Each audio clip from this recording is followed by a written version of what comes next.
اس programme کے اخراجات جو اسمر منسٹریز کے دوست اور پارٹنرز ادا کرتے ہیں۔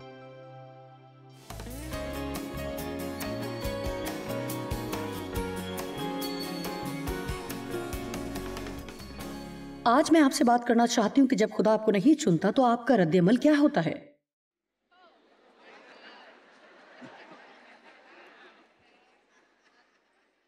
جب خدا آپ کو نہ چنے تو آپ کیا کریں؟ جی ہم یہ ایمان رکھتے ہوئے سیکھیں گے کس طرح حقیقتاً ایک اچھا جواب دیں۔ جانتے ہیں کہ ہر دن بہت اچھا دن نہیں ہوتا، اچھے دن ہوتے ہیں اور پھر ایسے بھی دن ہوتے ہیں جو اچھے نہیں ہوتے، لیکن بعض دفعہ خوشگوار دن ناخوشگوار دنوں میں چھپے ہوتے ہیں، ہمیں صرف ان کا احساس نہیں ہوتا۔ ضرور ہے کہ میں دوبارہ کہوں، بعض دفعہ خوشگوار دن ناخوشگوار دنوں میں چھپے ہوتے ہیں۔ میں نے کہا بعض دفعہ دراصل آپ کی اچھے دن برے دنوں میں چھپے ہوتے ہیں۔ اب ہم پیدائش سے شروع کریں گے 9 باب کی 11ویں آیت۔ میں اس عہد کو تمہارے ساتھ قائم رکھوں گا کہ سب جاندار پھر طوفان کے پانی میں ہلاک نہ ہوں گے، اور نہ کبھی زمین کو تباہ کرنے کے لیے پھر طوفان آئے گا۔ اس کا یہ مطلب نہیں کہ طوفان نہیں آئے گا، بلکہ اس طرح کا طوفان دوبارہ نہیں آئے گا جو پوری زمین کو تباہ کر دے۔ خدا نوح سے بات کر رہا ہے جو کہ تابعداری سے خدا کی ہدایات کے مطابق کشتی بناتا ہے، اس لیے جو کوئی ایمان لائے گا وہ جا سکے گا اور اس طوفان سے بچ سکے گا جو زمین کو تباہ کرنے کو آ رہا تھا۔ اور یہ طوفان زمین پر گناہ کی وجہ سے آ رہا تھا، اور میرا ایمان ہے کہ دنیا میں چاہے کتنی ہی برائی ہو، خدا اپنے لوگوں کے لیے ہمیشہ ایک کشتی رکھتا ہے تاکہ ہم اس میں جا سکیں اور اس مشکل وقت میں اس کے اندر محفوظ رہیں۔ آمین۔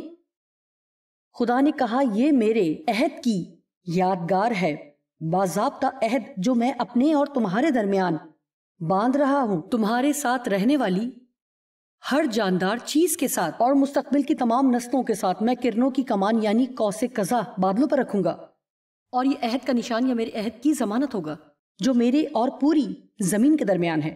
اس لیے جب بارش ہوتی ہے یا طوفان آتے ہیں تو قوس قزح اکثر طوفان کے بعد نظر آتی ہے۔ ہم سب قوس قزح پسند کرتے ہیں، یہ خوبصورت ہوتی ہے اور عہد قائم کرنے کی طاقت رکھتی ہے۔ اگر آپ سوچتے ہیں کہ آپ نے واقعی کچھ ایسا کیا ہے کہ دوہری قوس قزح کے حقدار ہیں تو یہ بڑی کمال کی بات ہے۔ مجھے پورا یقین ہے کہ ہم جن حالات سے گزرے ان میں کوئی بھی قوس قزح بن جائے گی۔ میں محسوس کرتی ہوں کہ آپ اپنی زندگی کے قوس قزح کے اچھے دن استعمال میں لا سکتے تھے۔ نوح خدا کی تابعداری میں بہت سخت حالات سے گزرا۔ جانتے ہیں کہ خدا کی تابعداری سے ہمیشہ خوشیاں اور دوسرے لوگوں کی حوصلہ افزائی اور تالیاں نہیں ملتی۔ بہت دفعہ جب آپ خدا کے تابعدار ہونے کی کوشش کرتے ہیں تو کوئی ایسا جس سے آپ پیار کرتے ہیں اور جن کی مدد کی ضرورت ہوتی ہے وہ آپ کے خلاف ہو جاتے ہیں۔ ایسا کیوں ہوتا ہے؟ جب آپ درست کرنے کی کوشش کرتے ہیں ابلیس ہمیشہ ایسے ہی شخص کو لیتا ہے جو آپ کے خلاف ہو سکے، کیونکہ دراصل بائبل ہم سے وعدہ کرتی ہے کہ ہم راست بازی کی خاطر ستائے جائیں گے۔ میں آپ کو اپنی کہانیاں بتا سکتی ہوں، مجھے یقین ہے آپ کی بھی ہیں۔ آج میں وہ سب تو نہیں بتاؤں گی، لیکن شروع میں مجھے منفی باتیں کہنے والوں اور ان لوگوں میں جگہ بنانے کے لیے جو سوچتے تھے کہ مجھے کلام نہیں سکھانا چاہیے کیونکہ میرے پاس اچھی تعلیم نہیں تھی، میری شخصیت بھی اتنی درست نہ تھی، میں خاتون تھی، اور اس طرح کی بہت سی باتیں، بہت سی ایسی چیزوں میں سے گزرنا پڑا۔ لیکن مجھے معلوم تھا اور دل سے یہ یقین رکھتی تھی کہ خدا نے مجھے بلایا ہے اور میں جو کر رہی تھی وہ اچھا پھل ہے، اور میں اس پر قائم رہی اور ہمیشہ قائم رہی۔ میں نے کچھ ساتھی کھو دیے لیکن خدا نے مجھے پہلے سے زیادہ ساتھی دیے، اور اس طرح یہ کسی اور وقت کے لیے ایک پوری کہانی ہے۔ لیکن میں جانتی تھی کہ میری زندگی میں ایسے دن تھے جب یقیناً میں قوس قزح کے دن میں استعمال کر سکتی تھی۔ جی مجھے یقین ہے کسی کو اس قوس قزح کی ضرورت نہیں تھی۔ آئیں جلدی سے پیدائش 12 باب کی طرف چلیں، ہمیں بہت سے اگلے ابواب میں نہیں جانا پڑے گا۔ ہم دیکھتے ہیں کہ ایک اور ابراہم نام شخص کے ساتھ خدا اپنا عہد باندھنے والا تھا۔ 12 باب کی پہلی 3 آیات ابراہم سے انقلابی وعدہ کیا گیا، مجھے یہ پسند ہے۔ جی ہم 2 اور 3 آیت سے شروع کریں گے. اور میں تجھے ایک بڑی قوم بناؤں گا اور برکت دوں گا، یعنی اپنی کثرت کی حمایت کو ظاہر کروں گا، اور تیرا نام سرفراز کروں گا، سو تو باعث برکت ہو، یعنی اچھائی کو دوسروں میں منتقل کرے گا. جو تجھے مبارک کہے میں ان کو برکت دوں گا، یعنی جو انہیں خوشی اور خوشحالی بخشے گا، اور جو تجھ پر لعنت کرے اس پر میں لعنت کروں گا. اس سے پہلے کہ ابرام نے یہ وعدہ سنا، وہ ابرام سے کچھ چاہتا تھا. اس نے کہا میں چاہتا ہوں کہ تو اپنے فائدے کے لیے اپنے باپ کے گھر سے اور اپنی روایات سے اور اس ملک میں چلا جائے جو میں تجھے دکھاؤں گا. جانتے کہ بعض دفعہ خدا آپ سے یہ مطالبہ کرے گا کہ آپ ان لوگوں سے دور ہو جائیں جو آپ کی زندگی خراب کر رہے ہیں. میرا مطلب ہے کہ کچھ لوگ صرف اپنا حلقہ احباب بدلنے سے خدا کے ساتھ اپنی زندگی بدل سکتے ہیں. میرا مطلب ہے کہ یہ واقعی سچ ہے کہ ہمارے ارد گرد کے لوگ ہم پر اثر انداز ہوتے ہیں. مجھے یقین ہے کہ ہر کسی پر مختلف طرح کا مسا ہوتا ہے، یا تو وہ اچھا ہوتا ہے یا برا. اور میرا ایمان ہے کہ جو ہمارے ارد گرد ہوتے ہیں ہم ان کی طرح ہو جاتے ہیں، ان کی طرح بن جاتے ہیں. آمین. اس لیے آپ کی زندگی میں کچھ اچھا اثر ہونا چاہیے. جانتے ہیں کہ بہت سے لوگ یہ سوال بھیجتے ہیں، اگر میں ایسی حالت میں ہوں جہاں میں ایسے لوگوں کے درمیان ہوں جن سے میں بھاگ نہیں سکتی، وہ بہت منفی اور بہت برے ہیں، تو مجھے کیا کرنا چاہیے؟ میں نے کہا تو پھر زیادہ سے زیادہ وقت ان لوگوں کے ساتھ گزارے جو اچھے ہیں تاکہ برا اثر کم ہو، اور زیادہ سے زیادہ دعا کریں کیونکہ خدا مشکل حالات کے درمیان بھی آپ کو سنبھال سکتا ہے. کیا آپ ان سب چیزوں کو چھوڑنے کا تصور کر سکتے ہیں جن سے آپ گہرا تعلق رکھتے ہیں؟ خدا نے اس کے ساتھ ایسا کیا کیونکہ وہ بتوں کی پوجا کرنے والوں کے درمیان رہ رہا تھا، اور اس نے اسے بلایا کہ ان میں سے نکل آ، اور اس نے کہا اس جگہ جا جو میں تجھے دکھاؤں گا. اس سے پہلے کہ وہ ایمان کا قدم اٹھاتا خدا اس پر ظاہر نہ ہوا. میں واقعی چاہتی ہوں کہ ایمان کے قدم کا نقطہ آپ پر واضح کروں. جانتے ہیں کہ جب تک کاہن نے دریائے یردن میں قدم نہ رکھا خدا نے اس کے حصے نہ کیے. اور بہت دفعہ ہم پیچھے کھڑے رہنا اور انتظار کرنا چاہتے ہیں جب تک کہ جو کچھ ہونے والا ہے اس کا پورا نقشہ نہ مل جائے. اور خدا چاہتا ہے کہ ایمان کا پہلا قدم بڑھائیں اور دیکھیں کہ وہ کیا کرتا ہے، اور پھر ایمان کا دوسرا قدم بڑھائیں اور دیکھیں کہ وہ کیا کرتا ہے، اور پھر ایک اور ایمان کا قدم بڑھائیں اور دیکھیں کہ وہ کیا کرتا ہے.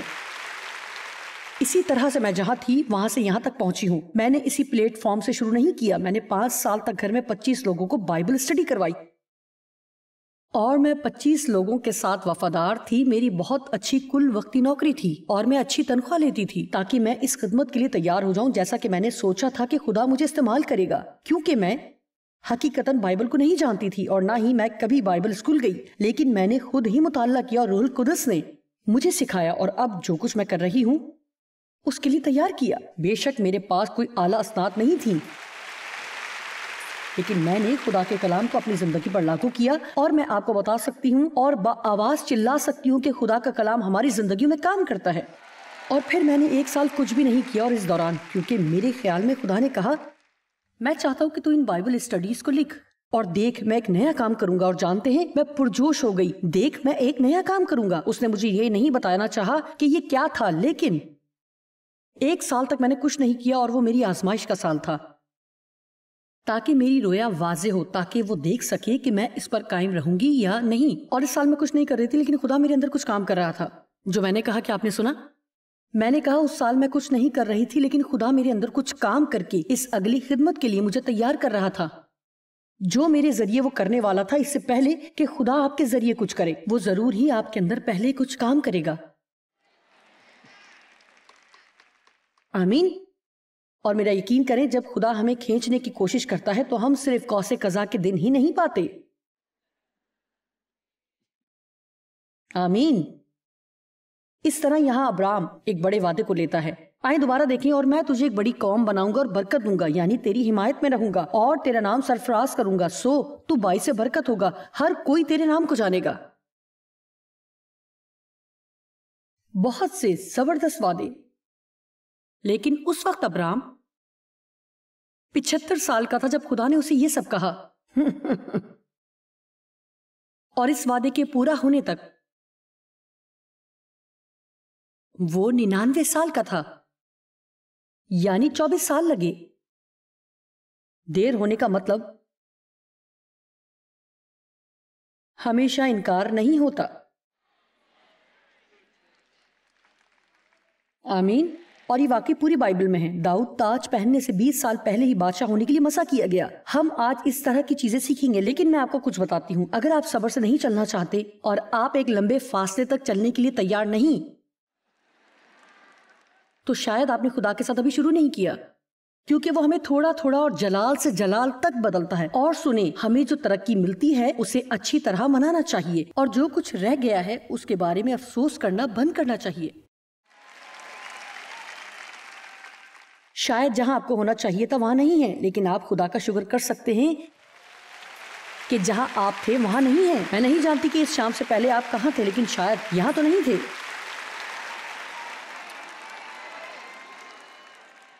اور جب 9 بجنے والے ہوں تو اپنے گھروں کی طرف نہیں دیکھنا، کیونکہ 9 بجے تک بھی آپ یہاں سے باہر نہیں گئے ہوں گے.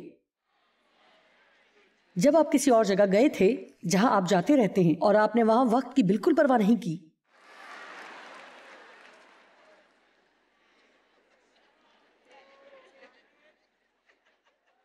آمین. اس طرح لمبے وقت کے لیے تیار ہونا ہے. اگر آپ خدا کے ساتھ چلنا چاہتے ہیں تو صبر ہونا ضروری ہے. لہٰذا 12ویں باب میں یہ وعدہ ہے. لیکن پھر کچھ دلچسپ واقعات رونما ہوتے ہیں، کیونکہ اب 12ویں باب کی 9ویں آیت میں قحط پڑ جاتا ہے. جی 1 منٹ رکیں. 13ویں باب میں ان میں اختلاف ہو جاتا ہے. اس میں اور لوط میں اختلاف ہوتا ہے. بڑی کہانی کو چھوٹا کرتے ہوئے ابرام نے یہ فیصلہ کیا کہ وہ یردن کی وادی کا حصہ لے جو وہ چاہتا تھا، اور یقیناً لوط نے بہترین حصے کا انتخاب کیا اور ابرام نے بچا ہوا حصہ لیا. لہٰذا ابرام کو شروع کرنا تھا، اور خدا نے کہا اس پہاڑ پر جاؤ، شمال جنوب مشرق مغرب کی طرف دیکھ، جہاں تک تو دیکھ سکتا ہے میں تجھے دوں گا. مجھے یہ بہت پسند ہے. آپ جانتے ہیں کہ اگر آپ خدا کے ساتھ جڑے رہیں گے تو کوئی بھی کبھی بھی کوئی بھی چیز آپ سے نہیں لے گا. وہ آپ کی قربانی کو استعمال کرے گا اور آپ کو مزید دے گا. خاص طور پر اگر آپ اچھا رویہ رکھیں. 14ویں باب میں وہ جنگ میں تھا. 15ویں باب میں کسی دوسری مشکل میں تھا. 15ویں باب کی 13ویں آیت میں خدا نے اس سے کہا او 400 سال تک تمہاری اولاد غلامی میں رہے گی. او بہت اچھا. 16ویں باب میں بھی اتنا اچھا کام نہ ہوا، کیونکہ سارا نے اپنی لونڈی ابراہم کو اس کی دوسری بیوی ہونے کا خیال پیش کیا. او جی ٹھیک. ہمیں اس پر کلام نہیں سنانا. ہم اس کے بارے میں بولنا بھی نہیں چاہتے. مطلب اس کی وجہ سے بڑا بگاڑ پیدا ہوا. پھر وہ لونڈی سارا پر بگڑتی ہے، اور پھر وہ ابراہم پر غصہ کرتی ہے، اور اس نے کہا یہ تمہاری غلطی ہے، اور اس نے کہا میں نے نہیں کیا بلکہ تمہاری غلطی ہے. اس طرح اور بہت کچھ. اور پھر آخر کار ہم 17ویں باب پر پہنچتے ہیں 24 سال بعد. ہاللویا. ابھی تک کوئی قوس قزح نہیں ہے. مجھے یقین ہے کہ اب سے وہ سوچ رہا ہے کہ اچھا خدایا میں نے نوح کو ملی ہوئی قوس قزح کے بارے میں سنا ہوا ہے، میں قوس قزح کے لیے تیار ہوں. اے خدا میں 24 سال وفادار رہا ہوں. آج وہ دن ہے. 17ویں باب میں او آئیں، آپ کیا چاہتے ہیں کہ میں کہاں سے شروع کروں؟ 9ویں آیت. پھر خدا نے ابراہم سے کہا تو میرے عہد کو ماننا. بات یہ ہے کہ خدا نے نوح کے ساتھ عہد کو قوس قزح کے ذریعے قائم کیا. اب وہ ابراہم کے ساتھ عہد قائم کرنے کے لیے تیار تھا، جو کہ 24 سال سے اس کے ساتھ وفادار رہا اور ہر طرح کے برے حالات میں سے گزرا، جو کہ حالات اچھے ہونے کے انتظار میں تھا. لہٰذا اب یہ عہد کا وقت ہے. ہمیشہ کچھ نہ کچھ ایسا ہوتا ہے جس سے اس عہد کو قائم کیا جائے. لہٰذا خدا نے ابراہم سے کہا تو میرے عہد کو ماننا، اور تیرے بعد تیری نسل پشت در پشت اسے مانے، یعنی تیری آنے والی تمام نسلیں اسے مانے. اور میرا عہد جو میرے اور تیرے درمیان اور تیرے بعد تیری نسل کے درمیان ہے جسے تم مانو، سو یہ ہے کہ تم میں سے ہر ایک مرد کا ختنہ کیا جائے.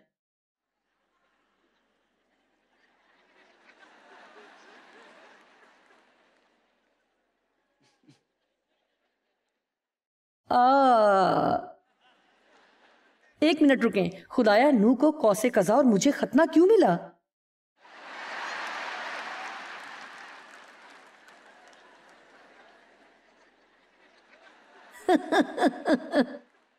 جب خدا آپ کے کسی دوست کو چن لیتا ہے یا کسی ایسے شخص کو چنتا ہے جو آپ کے خیال سے اتنا روحانی نہیں، تو آپ کے ساتھ کیا ہوتا ہے؟ یقیناً یہ ایک برا اشارہ ہے، لیکن یہ ایک بالکل فرق تعلیم ہے۔ آپ کسی اور کے بارے میں سوچتے ہیں کہ آپ کی طرح روحانی نہیں، اور انہیں کشتی بنانے کے بعد قوس قزح ملتی ہے، اور یہاں آپ جنگ اور جھگڑوں اور بے یقینی کی حالت میں ہیں اور اپنا گھر اور سب کچھ چھوڑ کر آ جاتے ہیں اور آپ کو ختنے کا عہد ملتا ہے۔ لیکن اپنی زندگی میں بہت دفعہ جب میں نے قوس قزح چاہی تو مجھے ختنہ ہی ملا۔ ختنے کا مطلب یہ ہے کہ جسم کے حصے کا کٹنا، اس کا واقعی یہی مطلب ہے۔ اور آخر کار خدا یہ سکھانا چاہتا ہے اور کہتا ہے کہ میں چاہتا ہوں کہ تو اس دل سے میری خدمت کرے جس کا ختنہ ہوا ہو، یعنی پورے دل سے۔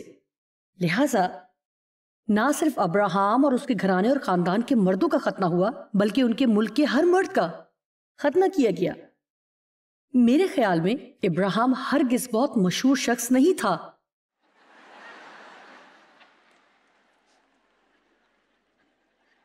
ان دنوں میں آپ کو ایک مثال دیتی ہوں کہ ان دنوں میں یہ کیسے ہوتا ہے۔ در حقیقت میں آپ کو کچھ مثالیں دوں گی تاکہ آپ انہیں اپنی زندگی پر لاگو کر سکیں۔ جب میں گھر میں بائبل اسٹڈی کروا رہی تھی تو میں نے اپنی کل وقتی نوکری چھوڑ دی، اور دراصل میں نے اپنی کل وقتی نوکری چھوڑ کر پارٹ ٹائم نوکری شروع کر دی، اور یہ کرنے کے لیے خدا نے مجھے نہیں کہا تھا۔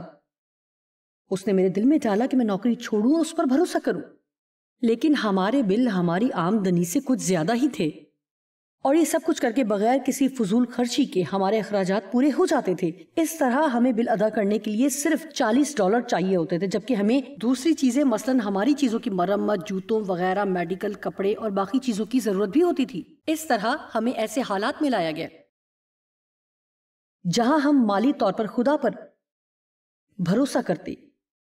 جب میں نے اپنی نوکری کی قربانی دی تو میں واقعی کچھ بڑے کام ہونے کی توقع میں تھی، لیکن وہ میرے وقت کے مطابق بالکل بھی نہ ہوئے۔ میرا مطلب ہے کہ آپ میں سے کتنے لوگوں نے ایمان کا قدم بڑھایا اور سوچا کہ آپ کو قوس قزح ملے گی، لیکن اس کے بجائے آپ کو ختنہ ملا۔ اور یہ کہنے سے کیا مراد ہے؟ اصل میں ختنہ جسم کا الگ ہونا ہی ہے، وہ ختنہ جو آپ کے جسمانی حصوں یا کاموں سے نمٹے اور آپ کے بندھنوں کو توڑے۔ مجھے وہ حوالہ جات بہت پسند ہے جہاں یسوع کے بارے میں ہے کہ اس نے روٹی کو لیا، روٹی کو توڑا اور روٹی کو دے دیا۔ اچھا، میں آپ کو کچھ بتاتی ہوں کہ اس نے روٹی کو برکت دی۔ خدا ہمیں برکت دیتا ہے اور آخر کار ہمیں دینا چاہتا ہے، لیکن اس لیے کہ اسے ہمیں توڑنا ضرور ہوتا ہے۔ اور میں خوش ہوں کہ آپ اس کلام سے خوفزدہ نہیں ہوئے۔ مجھے بہت برا لگتا ہے جب میں کوئی حوالہ استعمال کروں اور لوگ خاموش ہو جائیں۔ ذرا سوچیں، مریم نے جٹا ماسی کا عطر دان توڑا اور یسوع کے پاؤں اس سے دھوئے۔ آپ کے اندر اچھی خوشبو پائی جاتی ہے، میرے اندر اچھی چیزیں ہیں کیونکہ روح القدس میرے اندر رہتا ہے۔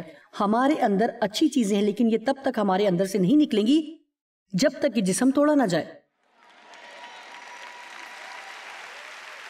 یہ چیزیں جیسے کہ خود اعتمادی ہے، ہمیں خدا پر اعتماد کرنا سیکھنا ہوگا، جیسے کہ غرور اور تکبر، یہاں تک کہ وہ چیزیں جن پر آج ہم بات کریں گے جب ہم مشکل وقت میں ہوں تو ان لوگوں سے حسد کرنا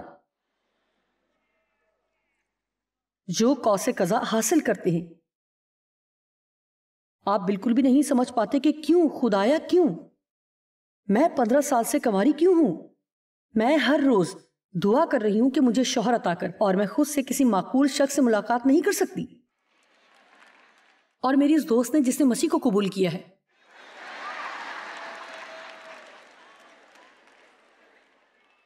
اور چرچ کا حصہ بنی ہے، اور وہ یہاں ہیں، اور 3 مہینے سے چرچ کے سب سے اچھے نظر آنے والے لڑکے سے مل رہی ہے۔ اور میں آپ کو کچھ بتاتی ہوں، میں آپ کو سچ بتاتی ہوں کہ جب تک آپ صحیح طور پر پختہ نہ ہو جائیں تو یہ آپ کے لیے مشکل ہوگا۔ اسے ناراض نہ کریں۔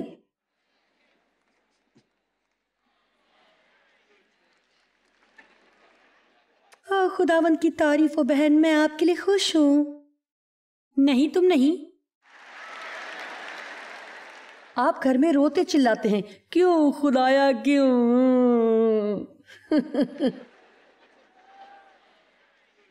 دیکھیں، آج جو بنیادی پیغام میں آپ تک پہنچانا چاہتی ہوں وہ یہ ہے کہ خدا ہی خدا ہے، اور وہ ایسا خدا ہے کہ جو وہ چاہے کر سکتا ہے۔ وہ نہ چاہے تو اسے کسی چیز کی وضاحت پیش نہیں کرنی ہوتی، لیکن وہ ہمیشہ ہمیشہ بھلا ہے۔ میں نے کہا وہ ہمیشہ بھلا خدا ہے، لہٰذا اگر مجھے ختنہ ملتا ہے اور کسی اور کو قوس قزح ملے تو پھر بھی میں خوش ہو سکتی ہوں، کیونکہ خدا میرے لیے وہی کر رہا ہے جس چیز کی زندگی میں اس لمحے مجھے ضرورت ہوتی ہے، اور ہم اس پر بھروسہ کرتے ہیں۔ اس طرح جب میں نے گھر میں بائبل اسٹڈی کروائی تو واقعی ہمارے پاس اتنا روپیہ پیسہ نہیں تھا۔ جیسا کہ میں نے کہا کہ خداوند نے مجھے کہا کہ میں نوکری چھوڑ دوں، اور اس کے بجائے میں نے پھر پارٹ ٹائم نوکری شروع کی۔ کیا آپ جانتے ہیں کہ خدا کی پارٹ ٹائم تابعداری آپ نہیں کر سکتے؟ وہ قربانی نہیں، تابعداری چاہتا ہے۔ اچھا، تو میں نے آدھی نوکری کی قربانی دی۔ سوچیں کیا ہوا، میں پھر بھی تابعدار نہ ہو سکی، مجھے پارٹ ٹائم جاب سے نکال دیا گیا، جبکہ میں بہت اچھا کام کرنے والی تھی۔ میرا مطلب ہے کہ میں اچھی ملازمہ تھی۔ اس سے پہلے مجھے کبھی بھی اپنی نوکری سے نہیں نکالا گیا، اور تب سے میں ایسی ملازمہ نہیں تھی جسے نکالا جائے، لیکن خدا مجھے بتا رہا تھا کہ وہ کاروبار کروانا چاہتا ہے۔ میرا مطلب مجھے آفس کے کام پسند نہیں تھے، اور مجھے یہ پرواہ نہیں تھی کہ میں نے کیا کیا۔ آفس مینیجر مجھے پسند نہیں کرتی تھی، اور جبکہ ہماری زندگی کی بہت سی ضروریات بھی تھیں، اور ہم اس نئے چرچ میں جا رہے تھے، اور ہمارے پاسٹر چرچ سے باہر بھی خدمت کرتے، اور وہ بہت سے دوسرے کام بھی کرتے، اور جانتے کہ اس وقت خدمت کے لیے ساتھیوں کو اکٹھا کرنا ایک بڑا کام تھا، اور ابھی بھی ہے، لیکن ہمارے کوئی بھی ساتھی نہیں تھے۔ میرا یہ مطلب نہیں کہ کوئی ہمیں دینا نہیں چاہتا تھا، یہاں تک کہ وہ ٹوائلٹ ٹیشو تک نہ خریدتے تھے، وہ صرف آتے، اور ہر ہفتے 25 لوگ آتے اور میں ان کا گند صاف کرتی، اور میں اس طرح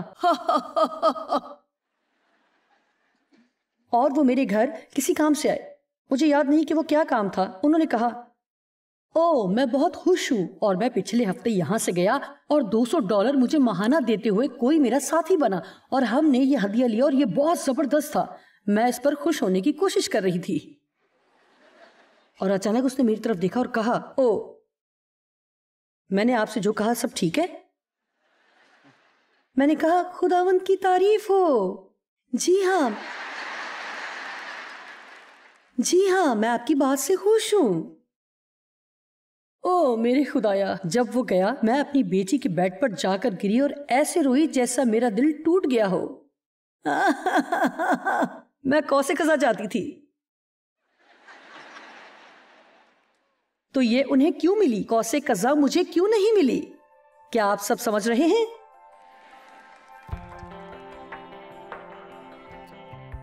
میں آپ کو یہ یاد دلانا چاہتی ہوں کہ خدا آپ سے بہت پیار کرتا ہے۔ آپ کی زندگی کے لیے اس کے پاس بہت اچھا منصوبہ ہے۔ خدا آپ کے بارے میں کبھی بھی برا نہیں سوچتا، اور یاد رکھیں کہ بعض دفعہ خدا ہمیں وہ نہیں دیتا جو ہم چاہتے ہیں یا جب چاہتے ہیں۔ دیر کا مطلب ہمیشہ انکار نہیں ہوتا۔ خدا آپ کی طرف ہے اور وہ آپ کے لیے اچھا منصوبہ رکھتا ہے۔